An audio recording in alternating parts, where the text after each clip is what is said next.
रसायन की मूलभूत इकाई, और मेरा केमिस्ट्री का सबसे पहला चैप्टर है। तो इंट्रोडक्शन शुरू कर रहे हैं। इसके पहले हम लोग सबसे पहले केमिस्ट्री का डेफिनेशन है। Chemistry is the study of matter analysing its structure, properties and behaviour to see what happen when they change in a chemical reaction.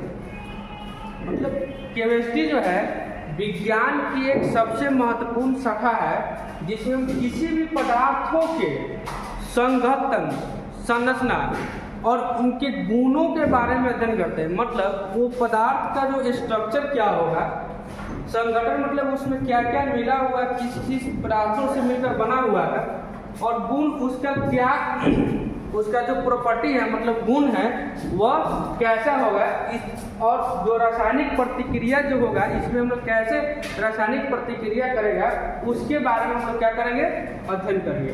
और फादर ऑफ केमिस्ट्री जो होता है बाबू, फादर ऑफ केमिस्ट्री हम लोग laboratory के कहते हैं। लेबोरेटरी को फादर ऑफ केमिस्ट्री कहा जाता है। सबसे पहले जो है मेरा यूनिवर्स है। यूनिवर्स जो है मेरा द यूनिवर्स ई बराबर क्या होता है, mc स्क्वायर होता है। ई बराबर mc स्क्वायर, जहाँ ई से क्या होता है एनर्जी, m से मास, द्रव्यमान उसको कहते हैं। जैसे द्रव्यमान किसका, सबस्टांस का ही होगा, और c से वेलोसिटी ऑफ लाइट मतलब प्रकाश की क्या होता है, चाल होता है। अब हमको इसमें जो है मैटर के बारे में पढ़ेंगे हम लोग, पदार्थ के बारे में।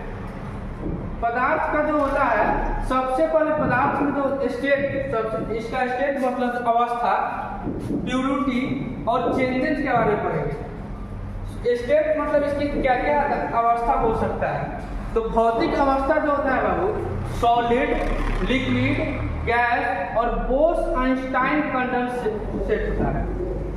ये जो होता है काइनेटिक मॉलिक्यूलर थ्योरी KMT से जो हमें दिया जाता है। और प्यूरिटी में कौन सा सबस्टांस प्योर है, कौन सा इम्प्योर है, उसके बारे में हम लोग क्या करते हैं, जानते हैं। प्योर सबस्टांस के अंतर्गत हम मेरा कंपाउंड एलिमेंट आता है। कौन कौन आता है, कंपाउंड और एलिमेंट आता है। और इम्प्योर सबस्टांस जो होता है, इम्प्योर सबस्टांस के अंतर्गत मेरा जो होता है वो एक मिक्सचर आता है, और मिक्सचर एक होमोजीनियस मिक्सचर होता है और हेटेरोजीनियस मिक्सचर होता है। आगे हम इसके बारे में जानेंगे, सबस्टांस के बारे में। सबसे पहले सॉलिड के बारे में हम जानेंगे। सॉलिड क्या होता है, जिसके आकार एवं आयतन मतलब शेप एंड साइज क्या होता है, दोनों निश्चित होता है। और ये जो होता है एक स्मॉल वॉल्यूम मतलब छोटा सा आयतन क्या करता है, दिखाता है। और टेम्परेचर बदलने पर इस क्या करता है, वॉल्यूम नहीं चेंज होता। It can not be compressed, मतलब टेम्परेचर को चेंज करेंगे तो इसके कंप्रेशन क्या, जैसे एग्जाम्पल में सैंड मतलब बालू हो गया, वुड लकड़ी, कॉपर, आइस, etc। ठोस वह पदार्थ है जिसके आकार एवं आयतन दोनों क्या होते हैं, निश्चित होते हैं, और इनके बीच अंतर आणविक बल और अंतर आणविक स्थान,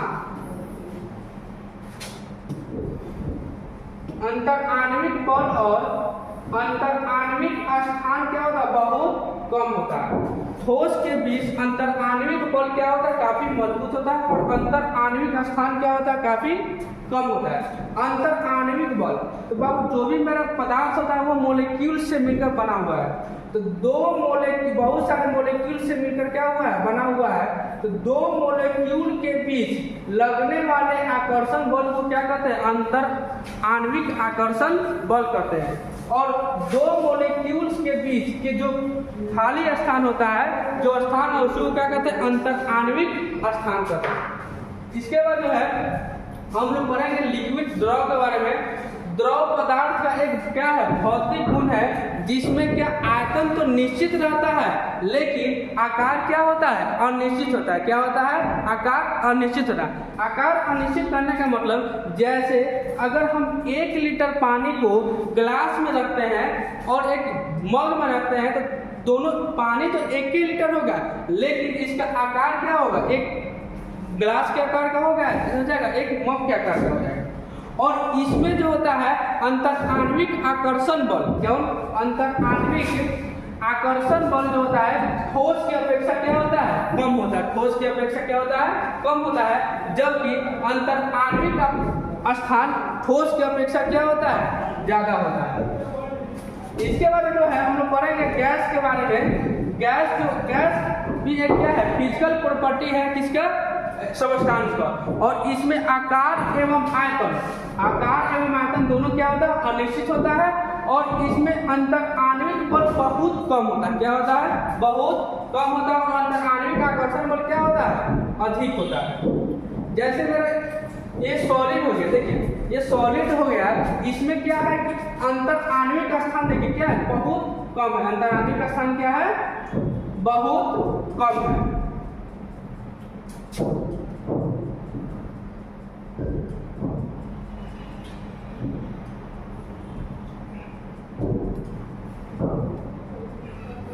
इसमें अंतर आणविक स्थान क्या बहुत कम है और एक दूसरे से क्या हुए, चिपके हुए, किसके द्वारा, अंतर आणविक आकर्षण बल के द्वारा। लिक्विड देखिए ठोस की अपेक्षा अंतर आणविक स्थान क्या है, ज्यादा है। और अंतर आणविक बल कम होने के कारण एक दूसरे से थोड़ा क्या हुआ, फैले हुए हैं। और गैस हो गया जो है, वो गैस में जो है बाबू, गैस में क्या मॉलिक्यूल्स जो होते हैं, गैस के मॉलिक्यूल जो है इधर उधर क्या करते हैं, गमन करते रहते हैं और एक साथ ये ना, इसमें अंतर आणविक आकर्षण बल जो होता है काफी कमजोर होता है। और अंतर आणविक स्थान जो होता है वो काफी क्या होता है, ज्यादा होता है।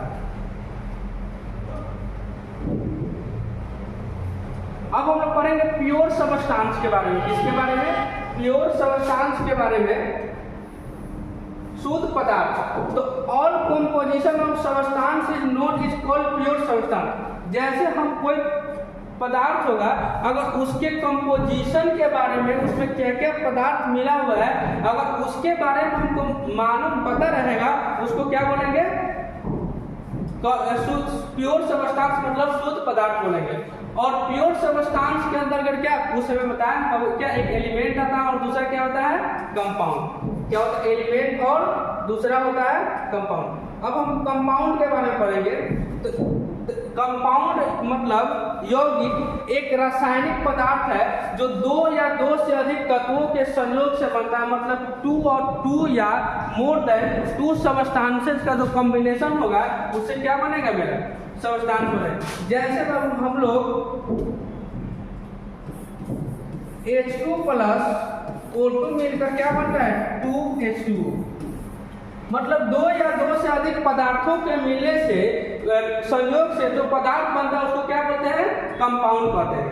और उसके बाद आता है मेरा एलिमेंट। कौन सा आता है, एलिमेंट। एलिमेंट जो होता है, एलिमेंट का इसका हिंदी होता है तत्व।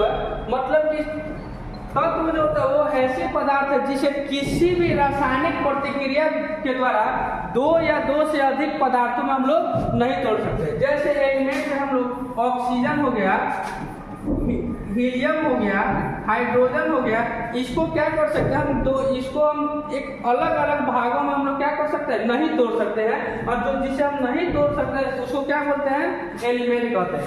अब दूसरा आता है इम्प्योर सबस्टांस। इम्प्योर सबस्टांस मतलब ये हुआ कि हमें अगर उसका कंपोजिशन नहीं पता है, कितना रेशियो में बनाया गया है, उसको क्या बोलेंगे, इम्प्योर सबस्टांस। जैसे इम्प्योर सबस्टांस में बाबू आता है, दो प्रकार का होता है। एक होता है होमोजीनियस होता है और दूसरा होता है हेट्रोजीनियस। होमोजीनियस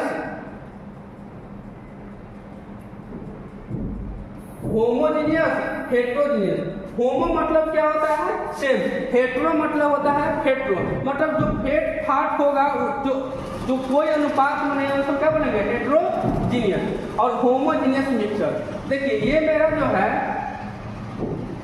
क्या, शुगर प्लस वाटर, मतलब चीनी और पानी को बाबू घोलेंगे, क्या बनेगा मेरा, होमोजीनियस मिक्सचर बनेगा। मतलब कि पानी के अंदर जो है वो चीनी पूरी तरह से क्या कर जाएगा, घुल जाएगा।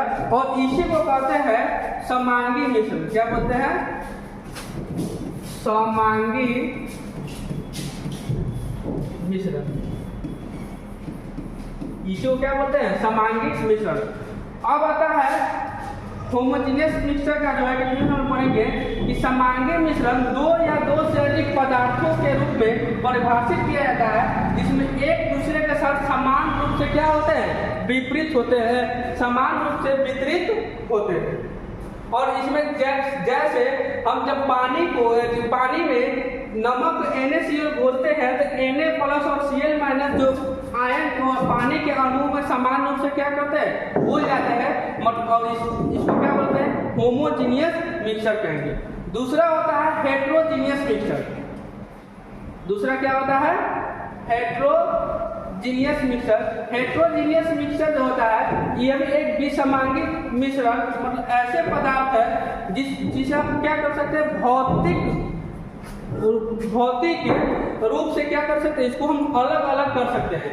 जैसे हम लोग फिल्टरिंग कर हाथ से चुनकर, चुंबकीय पृथक्करण कर आदि प्रक्रिया द्वारा इस आसानी से इसके घटक को अलग कर सकते हैं। जैसे हमको चावल में क्या आकर जो पत्थर हो जाता है उसको हम क्या करते हैं, हाथ से चुनकर, ये भी एक क्या है, मिश्रण है। वो क्या, हेट्रोजीनियस मिश्रण है। और ये जो होता है बाबू, और ये जो होता है इसे हम हाथ से चुनकर क्या कर सकते हैं, अलग कर सकते हैं। हेट्रोजीनियस मिक्सचर जैसे हम सैंड हो गया, ये सैंड का मतलब क्या हो गया, बालू।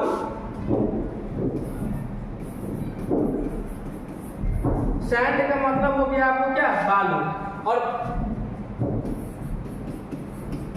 और पानी को, जब बालू और पानी को एक साथ जब मिलाएंगे तो इसके बालू का जो भी कण होगा वो ग्लास की क्या होगा, पेंडी में जाकर बैठ जाएगा और ये अच्छी तरह से क्या होगा, समांगी मिश्रण नहीं होगा।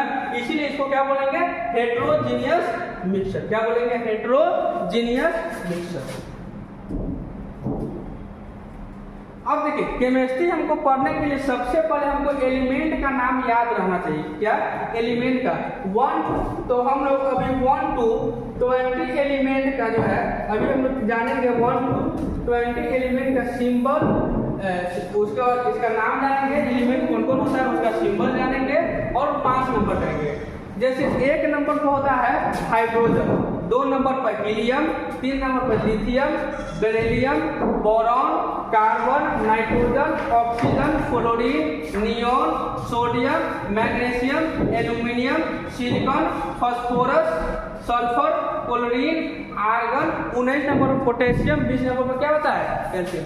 तो मास नंबर लिखने के लिए आपको एक 1 to 4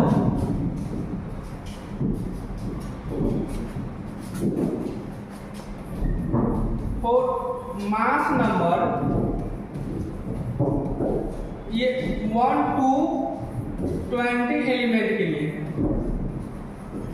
1 to 20 element. If atomic number अगर बाबू और होगा तो हम लोग क्या करेंगे, 2n+ क्या करेंगे, 1 लेंगे। मास नंबर के बराबर क्या हो जाएगा, मास नंबर बराबर हो जाएगा 2n+1। इफ एटॉमिक नंबर अगर मेरा इवन हुआ तो मास नंबर बराबर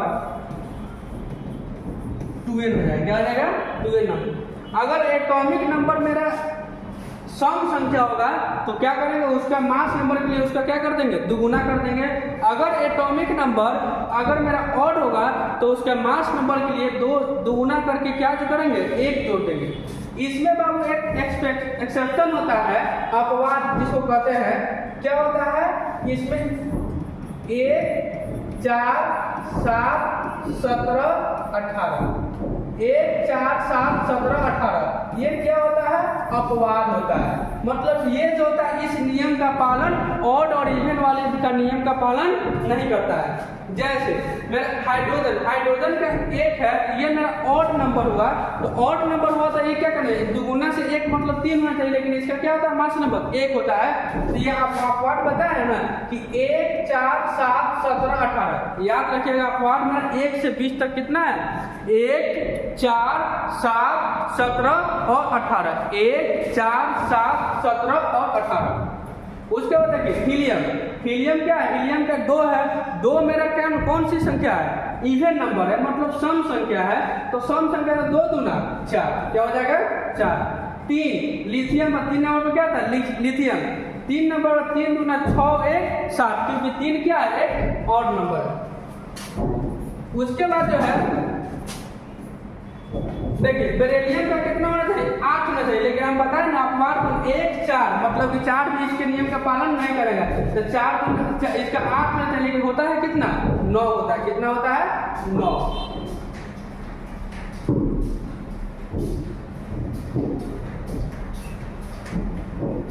उसके बाद बोरोन, बोरोन का कितना होता है 5, तो 5 गुना 10 1 11, 6 गुना 12 हो जाएगा, 7 गुना 14, इसका क्या होता है 15 होना चाहिए। 1 4 7 7 भी इसके नियम का पालन ऑड इवेंट के नियम का पालन नहीं करता है, क्या आएगा 14 हो जाएगा। ऑक्सीजन का कितना हो जाएगा 16, फ्लोरीन का 19 हो जाएगा, नियोन का 20 हो जाएगा और सोडियम का 23 होगा, मैग्नीशियम का 12 है तो 12 गुना 24 हो जाएगा, एल्युमिनियम का 13 ऑड नंबर है 13 गुना 26 1 27 हो जाएगा, सिलिकॉन 14 है इवन नंबर है तो क्या है 28 हो जाएगा, फास्फोरस 15 मतलब ऑड नंबर है तो 15 गुना 30 है 31 हो जाएगा, सल्फर क्या है 16 16 गुना क्या हो जाएगा 32, 17 क्लोरीन क्या है 17 17 गुना 34 एक 35 होना चाहिए, लेकिन 1 4 7 17 क्या है इसका 35 हम लोग 5 हो जाएगा, और 18 क्या हो गया आर्गन मतलब कि 18 गुना 18 1 7 7 17 18 18 भी इस नियम का पालन नहीं करता, इसका कितना होता है 40 होता है। और 19 नंबर पर क्या होता है पोटेशियम, पोटेशियम 19 गुना 38 से क्या होगा 39, और कैल्शियम का कितना 20 20 से क्या है सम संख्या है 20 गुना क्या हो जाएगा 40 हो जाएगा, क्या हो जाएगा 40। आगे जो है हम लोग पढ़ेंगे some important elements and their atomic number and mass number, मतलब कुछ जो जो हमको यूज आने वाला है बाबू उसके जो है एटॉमिक नंबर पढ़ेंगे और उसके क्या पढ़ेंगे मास नंबर पढ़ेंगे। जैसे आयरन, आयरन का एटॉमिक नंबर कितना होता है 26, कितना होता है 26, और सिंबल क्या हो जाएगा इसका Fe होता है, और मास नंबर कितना होता है 56 होता है। क्रोमियम, क्रोमियम का एटॉमिक नंबर क्या होता है 24, और सिंबल कितना होता है सिंबल Cr होता है, और 52 AMe होता है। कॉपर, कॉपर का कितना होता है एटॉमिक नंबर 29, और इसका जो सिंबल हो जाएगा Cu 3.5 हो जाएगा। उसका जिंक है, मैग्नीशियम, जिंक का Zn होता है एटॉमिक नंबर 20 हो जाएगा, और मास नंबर 65 हो जाएगा। मैग्नीशियम का 25 होता है एटॉमिक नंबर Mn, और 55 AMu इसका मास नंबर हो जाएगा। और ब्रोमीन हो गया, आयोडीन, सिल्वर, गोल्ड, ये सब इंपॉर्टेंट है, मतलब कि हमेशा क्वेश्चन में क्या होते हैं आते रहते हैं, तो एक जो जो इंपॉर्टेंट एलिमेंट है उसका हम लोग क्या करें जो क्वेश्चन में हमेशा रिपीट होते रहते हैं उसके एक जगह जो हम लोग चार्ट बना दिए हैं, उसके मास नंबर का, एटॉमिक नंबर का और सिंबल का। आगे some importance and their symbol and Latin name, मतलब इसके लैटिन नेम के बारे में हम लोग जानेंगे। जैसे अब सोडियम जो होता है, सोडियम होता है उसका सिंबल क्या होता है Na, और उसका लैटिन नेम क्या होता है नाइट्रियम। पोटेशियम का सिंबल क्या होता है K, उसका लैटिन नेम क्या होता है कैलियम होता है। आयरन का Fe और इसका लैटिन फेरम होता है। कॉपर का Cu होता है, क्यूप्रम होता है। सिल्वर का क्या होता है Ag, इसको आर्जेंटम कहते हैं। गोल्ड का क्या होता है Au, इसको ऑरम बोलते हैं। लेड, लेड का क्या होता है Pb, और इसका लैटिन नेम क्या होता है प्लम्बम होता है। और एंटीमनी का क्या होता है Sp होता है, स्टेडियम होता है। मर्क्यूरी का क्या होता है Hg, इसको हाइड्रोगायरम बोलते हैं। क्या बोलते हैं हाइड्रोगायरम। उसके बाद टंगस्टन, टंगस्टन का क्या होता है W होता है, इसका सिंबल होता है, और इसका लैटिन है वुल्फ्राम होता है। क्या होता है वुल्फ्राम होता है।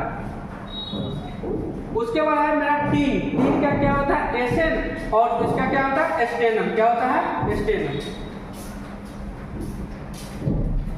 अब जो है हम लोग मोलिक्यूलर मास के बारे में क्या करेंगे जानेंगे। मोलिक्यूलर मास जो है जैसे किसी भी कंपाउंड का जो है उसका मोलिक्यूलर मास कैसे निकालेंगे उसके बारे में जानेंगे। जैसे बाबू मेरा हो गया H2, कौन सा हो गया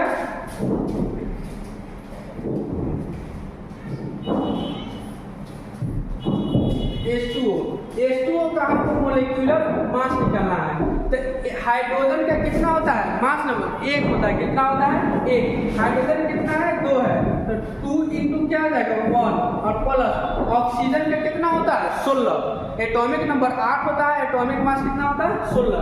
तो इस ऑक्सीजन कितना है 1 है, तो कितना आ जाएगा 16 और 2 कितना आ जाएगा 18 AM, क्या हो जाएगा 18 AM। उसके बाद CO2 का कितना होता है, कार्बन का कितना होता है 12, कितना होता है 12 प्लस ऑक्सीजन, एक ऑक्सीजन का कितना होता है 16, यहाँ ऑक्सीजन कितना है 2 है, 2 × 16 कितना आ जाएगा, इसको जोड़ेंगे तो बाबू 44 AM आएगा, क्या आ जाएगा 44 AM। अगर उसी तरह हम लोग H2SO4 का बनाते हैं, हाइड्रोजन का कितना होता है 1, कितना होता है 1, कितना हाइड्रोजन 2, 2 × 1 प्लस सल्फर, एस से क्या होता है बाबू सल्फर, सल्फर का कितना होता है एटॉमिक मास 32, एटॉमिक नंबर 16, और ऑक्सीजन का कितना होता है 16, तो कितना ऑक्सीजन 4 प्लस 4 × 16, इसके बाद 2 प्लस 32 प्लस 16 चौका 64, जब ऐड करेंगे 98 AM आएगा, 98 AM। उसके बाद जो है मेरा AlCl3 है, क्या है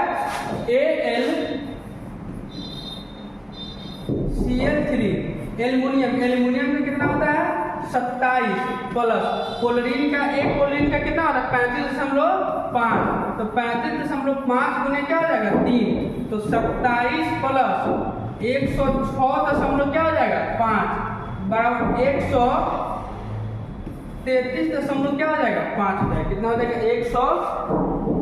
133.5 हो जाएगा। अगर उसी तरह जो है हम लोग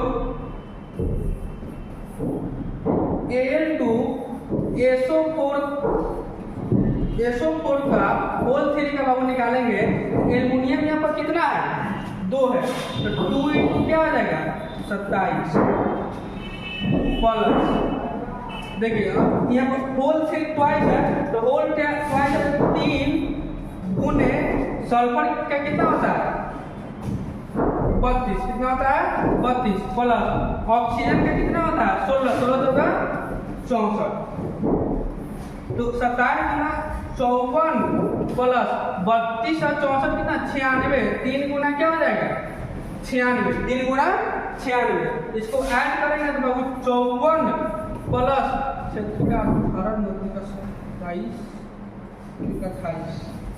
288, इसको जब ऐड करेंगे तो 300 कितना आएगा 32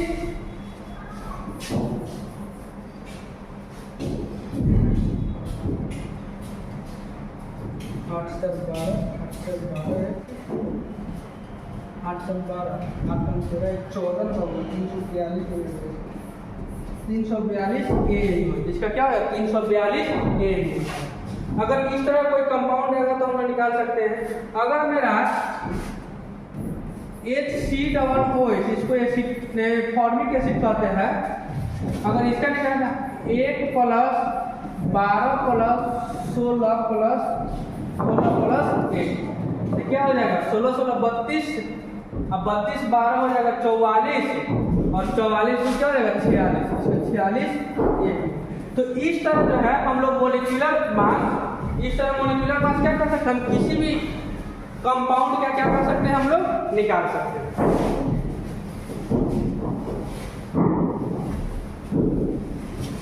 चलिए आज के लिए इतना ही रन देते हैं, फिर हम लोग आगे